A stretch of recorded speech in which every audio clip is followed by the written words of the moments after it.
Kejadian pasal 31. Yakub lari meninggalkan Laban. Kedengaranlah kepada Yakub anak-anak Laban berkata demikian. Yakub telah mengambil segala harta milik ayah kita, dan dari harta itulah ia membangun segala kekayaannya. Lagi kelihatan kepada Yakub dari muka Laban, bahwa Laban tidak lagi seperti yang sudah-sudah kepadanya. Lalu berfirmanlah Tuhan kepada Yakub, "Pulanglah ke negeri nenek moyangmu dan kepada kaummu, dan aku akan menyertai engkau." Sesudah itu Yakub menyuruh memanggil Rahel dan Lea untuk datang ke padang, ke tempat kambing dombanya. Lalu ia berkata kepada mereka, "Telah kulihat dari muka ayahmu, bahwa ia tidak lagi seperti yang sudah-sudah kepadaku, tetapi Allah ayahku menyertai aku. Juga kamu sendiri tahu, bahwa aku telah bekerja sekuat-kuatku pada ayahmu. Tetapi ayahmu telah berlaku curang kepadaku, dan telah 10 kali mengubah upahku. Tetapi Allah tidak membiarkan dia berbuat jahat kepadaku. Apabila ia berkata, 'Yang berbintik-bintiklah akan menjadi upahmu,' maka segala kambing domba itu beroleh anak yang berbintik-bintik. Dan apabila ia berkata, 'Yang bercoreng-corenglah akan menjadi upahmu,' maka segala kambing domba itu beroleh anak yang bercoreng-coreng. Demikianlah Allah mengambil ternak ayahmu dan memberikannya kepadaku. Pada suatu kali pada masa kambing domba itu suka berkelamin, maka aku bermimpi dan melihat bahwa jantan-jantan yang menjantani kambing domba itu bercoreng-coreng, berbintik-bintik, dan berbelang-belang. Dan malaikat Allah berfirman kepadaku dalam mimpi itu, 'Yakub,' jawabku, 'Ya Tuhan.' Lalu ia berfirman, 'Angkatlah mukamu dan lihatlah, bahwa segala jantan yang menjantani kambing domba itu bercoreng-coreng, berbintik-bintik, dan berbelang-belang. Sebab telah kulihat semua yang dilakukan oleh Laban itu kepadamu. Akulah Allah yang di Betel itu, di mana engkau mengurapi tugu, dan di mana engkau bernasar kepadaku. Maka sekarang bersiaplah engkau, pergilah dari negeri ini, dan pulanglah ke negeri sanak saudaramu." Lalu Rahel dan Lea menjawab Yakub katanya, "Bukankah tidak ada lagi bagian atau warisan kami dalam rumah ayah kami? Bukankah kami ini dianggapnya sebagai orang asing, karena ia telah menjual kami? Juga bagian kami telah dihabiskannya sama sekali. Tetapi segala kekayaan yang telah diambil Allah dari ayah kami adalah milik kami dan anak-anak kami. Maka sekarang perbuatlah segala yang difirmankan Allah kepadamu." Lalu bersiaplah Yakub, dinaikkannya anak-anaknya dan istri-istrinya ke atas unta, digiringnya seluruh ternaknya dan segala apa yang telah diperolehnya, yakni ternak kepunyaannya yang telah diperolehnya di Padan Aram, dengan maksud pergi kepada Isa ayahnya ke tanah Kanaan. Adapun Laban telah pergi menggunting bulu domba-dombanya. Ketika itulah Rahel mencuri terafim ayahnya, dan Yakub mengakali Laban, orang Aram itu, dengan tidak memberitahukan kepadanya bahwa ia mau lari. Demikianlah ia lari dengan segala harta miliknya. Ia berangkat menyeberangi sungai Efrat dan berjalan menuju pegunungan Gilead. Laban mengejar Yakub. Ketika pada hari ketiga dikabarkan kepada Laban bahwa Yakub telah lari, dibawanyalah sanak saudaranya bersama-sama. Dikejarnya Yakub 7 hari perjalanan jauhnya, lalu ia dapat menyusulnya di pegunungan Gilead. Pada waktu malam datanglah Allah dalam suatu mimpi kepada Laban, orang Aram itu, serta berfirman kepadanya, "Jagalah baik-baik, supaya engkau jangan mengatai Yakub dengan sepatah kata pun." Ketika Laban sampai kepada Yakub, Yakub telah memasang kemahnya di pegunungan. Juga Laban dengan sanak saudaranya telah memasang kemahnya di pegunungan Gilead. Berkatalah Laban kepada Yakub, "Apakah yang kau perbuat ini? Maka engkau mengakali aku dan mengangkut anak-anakku perempuan sebagai orang tawanan. Mengapa engkau lari diam-diam dan mengakali aku? Mengapa engkau tidak memberitahu kepada aku, supaya aku menghantarkan engkau dengan sukacita dan nyanyian dengan rebana dan kecapi? Lagi pula engkau tidak memberikan aku kesempatan untuk mencium cucu-cucuku laki-laki dan anak-anakku perempuan. Memang bodoh perbuatanmu itu. Aku ini berkuasa untuk berbuat jahat kepadamu. Tetapi Allah ayahmu telah berfirman kepadaku tadi malam, jagalah baik-baik, jangan engkau mengatai Yakub dengan sepatah kata pun. Maka sekarang kalau memang engkau harus pergi, semata-mata karena sangat rindu ke rumah ayahmu, mengapa engkau mencuri dewa-dewaku? Lalu Yakub menjawab Laban, aku takut, karena pikirku, jangan-jangan engkau merampas anak-anakmu itu daripadaku. Tetapi pada siapa engkau menemui dewa-dewamu itu, janganlah ia hidup lagi. Periksalah di depan saudara-saudara kita segala barang yang ada padaku, dan ambillah barangmu. Sebab Yakub tidak tahu bahwa Rahel yang mencuri terafim itu. Lalu masuklah Laban ke dalam kemah Yakub, dan ke dalam kemah Lea, dan ke dalam kemah kedua budak perempuan itu. Tetapi terafim itu tidak ditemuinya. Setelah keluar dari kemah Lea, ia masuk ke dalam kemah Rahel. Tetapi Rahel telah mengambil terafim itu dan memasukkannya ke dalam pelana untanya dan duduk di atasnya. Laban menggeledah seluruh kemah itu, tetapi terafim itu tidak ditemuinya. Lalu kata Rahel kepada ayahnya, janganlah bapa marah, karena aku tidak dapat bangun berdiri di depanmu, sebab aku sedang haid. Dan Laban mencari dengan teliti, tetapi ia tidak menemui terafim itu. Lalu hati Yakub panas, dan ia bertengkar dengan Laban. Ia berkata kepada Laban, apakah kesalahanku? Apakah dosaku? Maka engkau memburu aku sehebat itu? Engkau telah menggeledah segala barangku. Sekarang apakah yang kau temui dari segala barang rumahmu? Letakkanlah di sini, di depan saudara-saudaraku dan saudara-saudaramu, supaya mereka mengadili antara kita berdua. Selama 20 tahun ini aku bersama-sama dengan engkau. Domba dan kambing betinamu tidak pernah keguguran, dan jantan dari kambing dombamu tidak pernah kumakan. Yang diterkam oleh binatang buas tidak pernah kubawa kepadamu. Aku sendiri yang menggantinya, yang dicuri orang baik waktu siang, baik waktu malam, selalu engkau tuntut daripadaku. Aku dimakan panas hari waktu siang, dan kedinginan waktu malam, dan mataku jauh daripada tertidur. Selama 20 tahun ini aku di rumahmu. Aku telah bekerja padamu 14 tahun lamanya untuk mendapat kedua anakmu dan 6 tahun untuk mendapat ternakmu. Dan engkau telah 10 kali mengubah upahku. Seandainya Allah ayahku, Allah Abraham dan yang disegani oleh Ishak tidak menyertai aku, tentulah engkau sekarang membiarkan aku pergi dengan tangan hampa.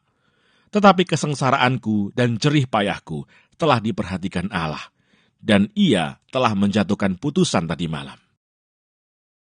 Perjanjian antara Yakub dan Laban. Lalu Laban menjawab Yakub, perempuan-perempuan ini anakku, dan anak-anak lelaki ini cucuku, dan ternak ini ternakku.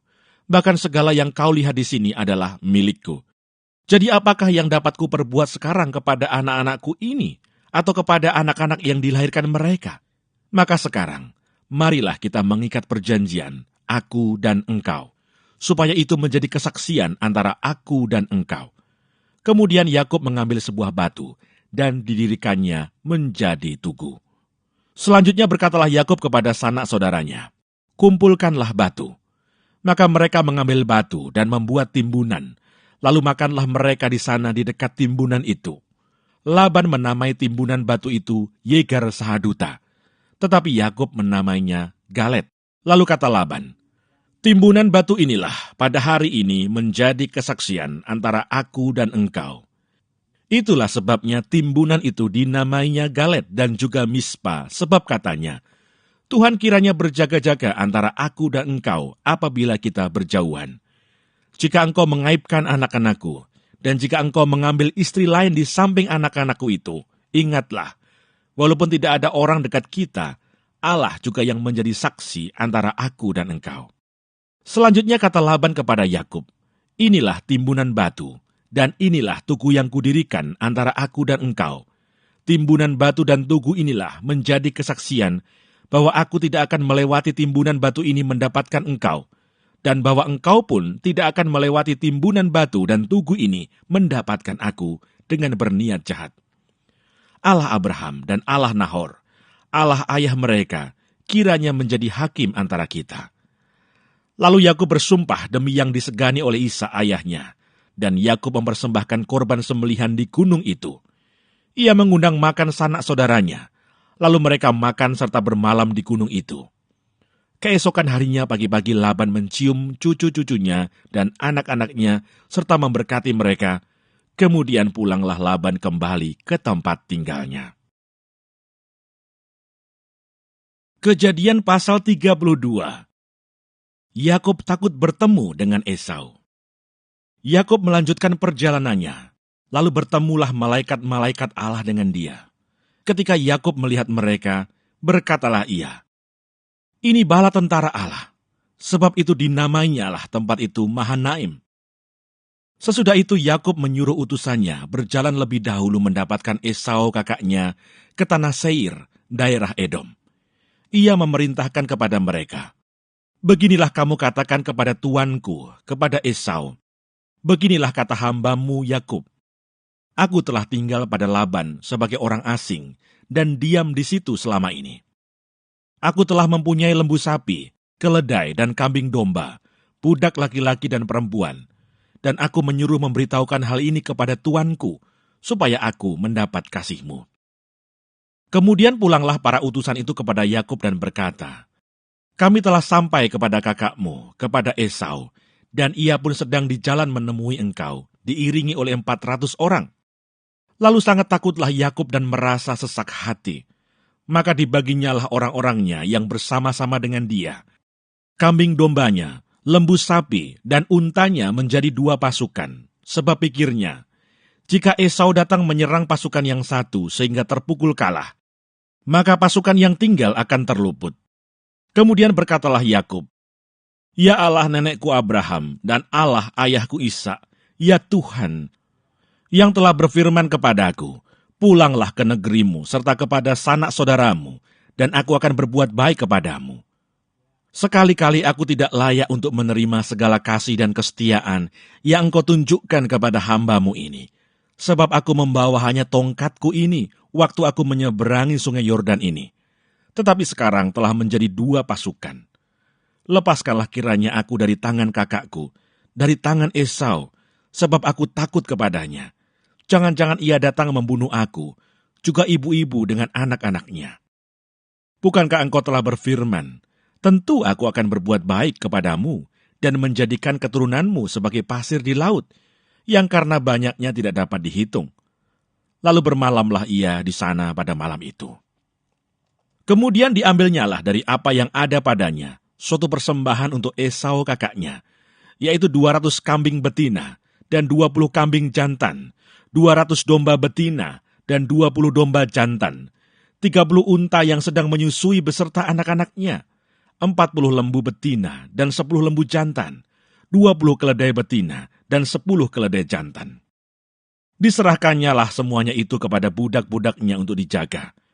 Tiap-tiap kumpulan tersendiri, dan ia berkata kepada mereka, "Berjalanlah kamu lebih dahulu, dan jagalah, supaya ada jarak antara kumpulan yang satu dengan kumpulan yang lain."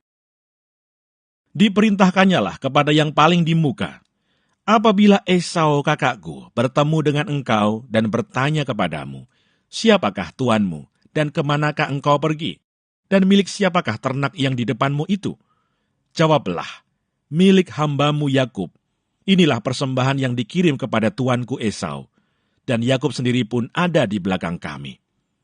Begitulah diperintahkannya baik kepada yang kedua maupun kepada yang ketiga, dan kepada sekalian orang yang berjalan menggiring kumpulan hewan itu. Katanya, 'Seperti perkataanku tadilah, kamu katakan kepada Esau, apabila kamu berjumpa dengan dia.